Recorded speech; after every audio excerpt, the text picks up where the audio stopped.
الرحمن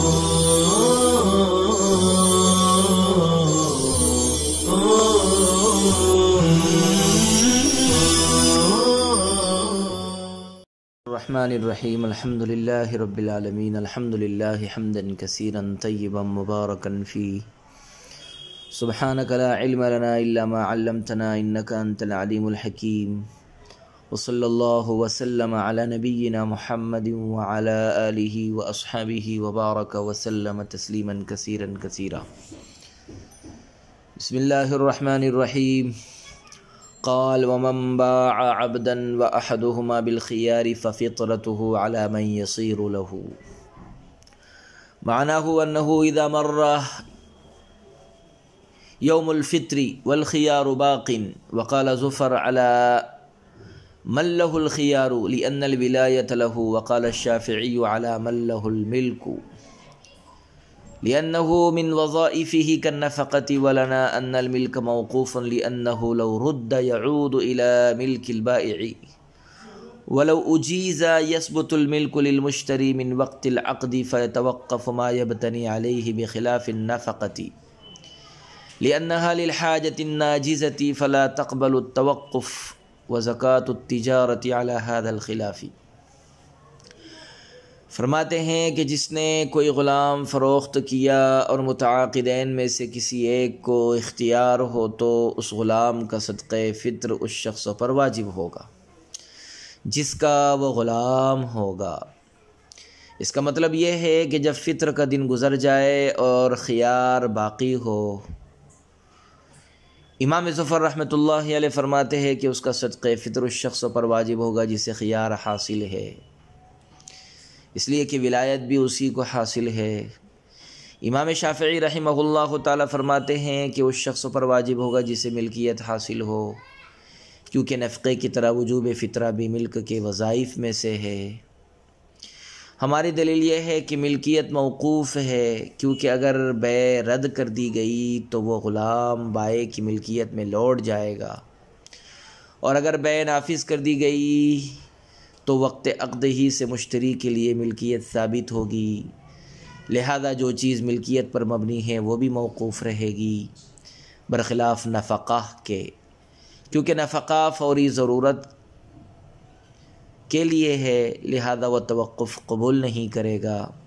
اور تجارت غلام کی زکوٰۃ بھی اسی اختلاف پر ہے. بیع بالخیار کے ذریعے فروخت شدہ غلام کا صدقہ کس پر واجب ہوگا؟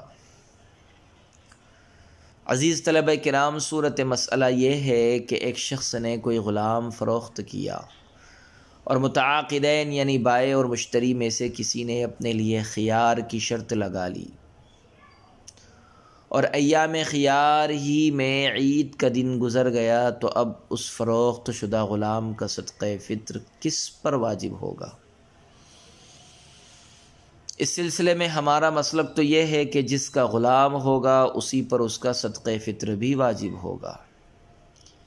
یعنی اگر بیع مکمل اور نافذ کر دی گئی تو ظاہر ہے کہ غلام مشتری کا ہوگا اور اسی پر اس کا صدقہ فطر بھی واجب ہوگا.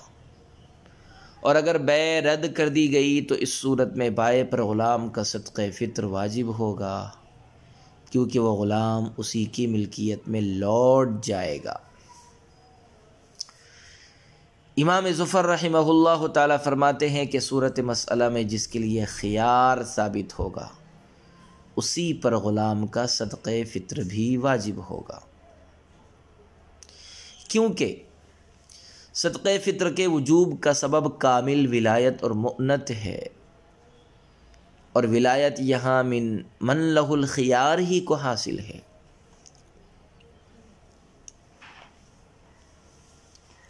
چنانچہ اگر وہ چاہے تو بیع کو مکمل کرے اور اگر چاہے تو اسے رد اور فسخ کر دے.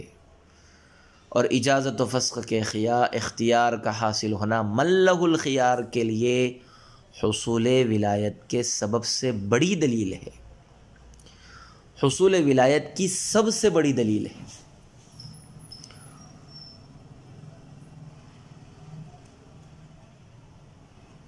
اجازت و فسخ کے اختیار کا حاصل ہونا اجازت و فسخ کے اختیار کا حاصل ہونا ملہ الخیار کے لیے حصول ولایت کی سب سے بڑی دلیل ہے۔ حضرت امام شافعی رحمہ اللہ تعالیٰ کا مسلک یہ ہے کہ صورت مسئلہ میں مذکورہ غلام کا صدقہ فطر اس شخص پر واجب ہوگا جس کے لیے ملکیت ثابت ہوگی، اور ان کے یہاں چونکہ مشتری کے لیے ملکیت ثابت ہو چکی ہے، اسی لیے اسی پر غلام کا صدقہ فطر بھی واجب ہوگا۔ رہا یہ سوال کہ شوافع کے یہاں خیار شرط کے ہوتے ہوئے مشتری کے لیے ملکیت کیوں ثابت ہو جاتی ہے، تو اس کا جواب یہ ہے کہ ان کے یہاں خیار شرط مشتری کے لیے ثبوت ملکیت سے مانع نہیں ہوتا، خواہ وہ خیار بائع کے لیے ہو یا مشتری کے لیے۔ اس لیے ان کے یہاں مشتری ہی پر اس غلام کا صدقہ فطر واجب ہوگا، کیونکہ صدقہ فطر ملکیت کے وظائف میں سے ہے، لہذا جب مشتری کے لیے اس غلام میں ملکیت ثابت ہو گئی تو ظاہر ہے کہ اسی پر صدقہ فطر بھی واجب ہوگا۔ جیسے مدت خیار میں مشتری ہی پر غلام کا نفقہ بھی واجب ہوتا ہے، اس سے بھی یہ بات سمجھ میں آتی ہے کہ خیار کے ہوتے ہوئے بھی مشتری کے لیے ملکیت ثابت ہوتی ہے، مشتری کے لیے ملکیت ثابت ہو جاتی ہے۔ ولنا اس سلسلے میں ہماری دلیل یہ ہے کہ حضرت امام شافعی رحمہ اللہ تعالیٰ کا صدقہ فطر کو ملک کا وظیفہ قرار دینا درست ہے، اور ہمیں یہ تسلیم ہے، لیکن اتنی بات ذہن میں رہے کہ صدقہ فطر ملک حتمی اور ملک یقینی کا وظیفہ ہے، نہ کہ ملک موقوف کا، اور صورت مسئلہ میں مشتری کی ملکیت ملہ الخیار کے فیصلے پر موقوف ہے۔ چنانچہ اگر وہ بیع کو رد کر دے تو غلام بائع کی ملکیت میں چلا جائے گا، اور اگر بیع کو جائز کر دے تو وقت عقد ہی سے مشتری کی ملکیت میں چلا جائے گا۔ لہذا جب یہاں ملکیت موقوف ہے تو جو چیز ثبوت ملکیت پر مبنی ہوگی یعنی وجوب فطر، وہ بھی موقوف ہوگا، اور ملہ الخیار کے فیصلے کے بعد ہی اس کا بھی وجود اور ثبوت ہوگا۔ بخلاف النفقتی، یہاں سے امام شافعی رحمہ اللہ تعالیٰ کے قیاس کا جواب دیا گیا ہے۔ فرماتے ہیں کہ آپ کا صدقہ فطر کو نفقے پر قیاس کرنا اور اسے بھی مشتری پر واجب کرنا درست نہیں ہے، کیونکہ اگرچہ نفقہ بھی ملکیت پر مبنی ہوتا ہے مگر وہ توقف کو قبول نہیں کرتا، بلکہ نفقہ تو فوری ضرورت کے لیے ہوتا ہے، جبکہ صدقہ فطر میں عجلت نہیں ہوتی اور یہ توقف کو بھی قبول کر لیتا ہے، اس لیے اس کو نفقے پر قیاس کرنا درست نہیں ہے۔ وہ زکوٰۃ التجارتی، اس کا حاصل یہ ہے کہ تجارتی غلاموں کی زکوٰۃ کا مسئلہ بھی اسی اختلاف پر ہے، یعنی اگر کسی کے پاس تجارتی غلام تھے اور اس نے انہیں فروخت کر دیا، لیکن متعاقدین میں سے کسی نے خیار شرط لگا دیا اور اسی خیار شرط کے دوران ہی ان کو زکوٰۃ دینے کا سال پورا ہو گیا، ان کی زکوٰۃ دینے کا سال پورا ہو گیا، تو ہمارے یہاں ان غلاموں کی زکوٰۃ اس شخص پر واجب ہوگی، لیکن متعاقدین میں سے کسی نے خیار شرط لگا دیا اور اسی خیار شرط کے دوران ہی ان کی زکوٰۃ دینے کا سال پورا ہو گیا، تو ہمارے یہاں ان غلاموں کی زکوٰۃ بھی اس شخص پر واجب ہوگی جو ان کا مالک ہوگا۔ امام ظفر رحمہ اللہ تعالیٰ کے یہاں اس پر واجب ہوگی جس کے لیے خیار ہوگا، اور امام شافعی رحمہ اللہ تعالیٰ کے یہاں صرف اور صرف مشتری پر واجب ہوگی۔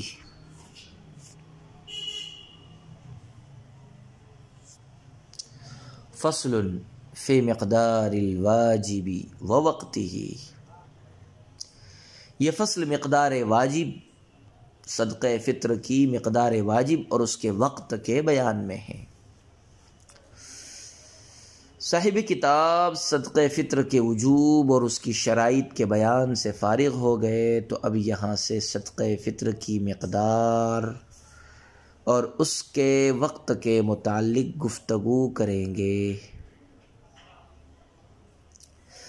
الفطرۃ نصف صاع من بر او دقیق او سویق او زبیب او صاع من تمر او شعیر،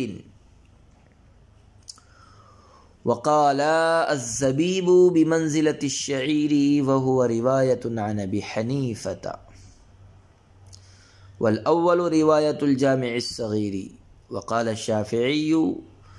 من جميع ذلك صاع لحديث أبي سعيد الخدري قال كنا نخرج ذلك إلى عهد رسول الله صلى الله عليه وسلم، ولنا ما روينا وهو مذهب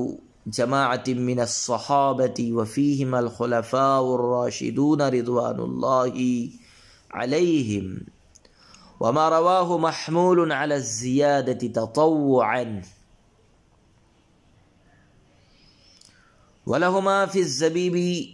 أَنَّهُ وَالتَّمَرُ يَتَقَارَبَانِ فِي الْمَقْصُودِ، وَلَهُ أَنَّهُ وَالْبُرُّ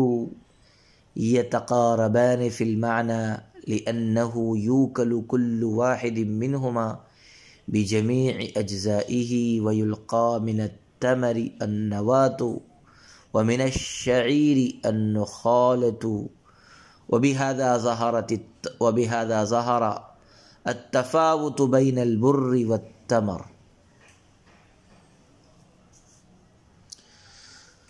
صدقے فطر گیہوں یا آٹے یا ستو یا کشمش کا آدھا صاع ہے، یا کھجور یا جو کا ایک صاع ہے۔ حضرات صاحبین فرماتے ہیں کہ کشمش جو کے درجے میں ہیں، اور یہی امام ابو حنیفہ رحمۃ اللہ علیہ سے بھی ایک روایت ہے، اور پہلی جامع صغیر کی روایت ہے۔ حضرت امام شافعی رحمہ اللہ تعالی فرماتے ہیں کہ ان سب میں سے ایک صاع ہے۔ حضرت ابو سعید خدری رضی اللہ عنہ کی حدیث کی وجہ سے وہ فرماتے ہیں کہ ہم لوگ عہد رسالت میں اسی طرح نکالتے تھے۔ ہماری دلیل وہ حدیث ہے جسے ہم بیان کر چکے، اور یہی صحابہ اکرام رضوان اللہ تعالی علیہ اجمعین کی ایک جماعت کا مذہب ہے، جن میں خلفائے راشدین بھی شامل ہے، اور امام شافعی کی پیش کردہ روایت ازراہ تطوع زیادتی پر محمول ہے۔ اور کشمش میں حضرات صاحبین کی دلیل یہ ہے کہ وہ اور تمر دونوں قریب المقصود ہے، اور امام صاحب کی دلیل یہ ہے کہ کشمش اور گیہوں معنن قریب قریب ہے، اس لیے کہ ان میں سے ہر ایک کو اس کے تمام اجزاء سمیت کھایا جاتا ہے، جبکہ چھوہارے کی گٹھلی اور جو کی بھوسی پھینک دی جاتی ہے۔ اسی وجہ سے گندم اور تمر میں تفاوت ظاہر ہے۔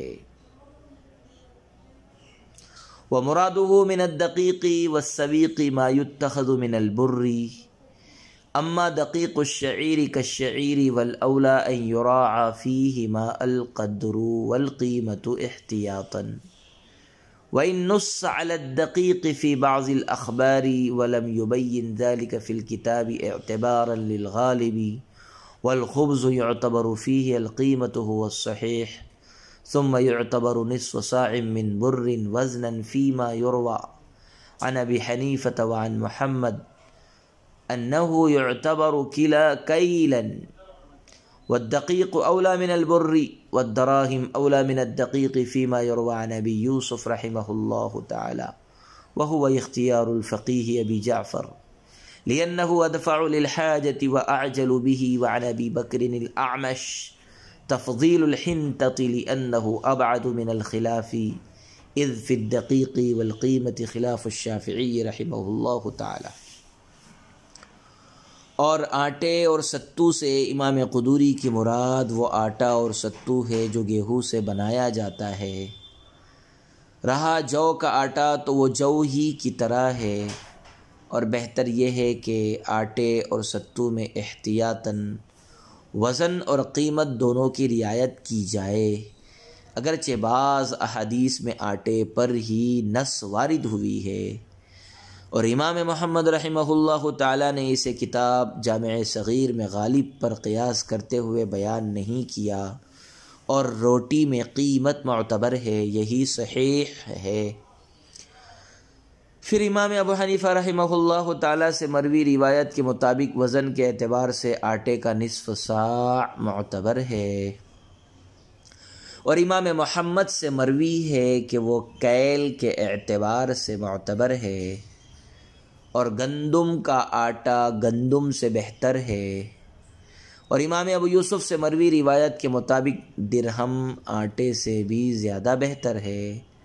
اور یہی فقیہ ابو جعفر کا بھی قول مختار ہے،